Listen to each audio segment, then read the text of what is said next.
Friends, আসলে হরিবাসরের প্রসাদ একটু সুস্বাদু হয়। অনেক জায়গায় খেয়েছি আমি, তবে এখানকার পরিবেশনাটা মানে অন্যরকম একটা টেস্ট।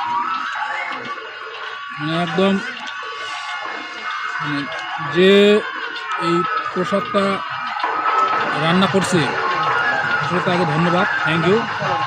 মানে এত পরিমাণ টেস্ট হয়েছে সবজিটা, তারপর ডালটাও যে গ্রান্ড একবারে অতুলনীয় আর কি, বিয়েবাড়ির মতো। চাইছিলাম যে ভাত প্রসাদ খাবো না, তারপরেও মানুষের সঙ্গে শুনলাম যে প্রসাদ খুব সুস্বাদু হয়েছে। প্রসাদ খেতে এসে দেখি আসলেই না, মানুষ যা বলেছে তাই সত্য। খেয়ে দেখলাম আসলেও সুস্বাদু। তো ফ্রেন্ডস, ওকরা শিবপুর হরিবাসর থেকে, ওকরা শিবপুর পূজা মণ্ডপ থেকে, থ্যাংক ইউ।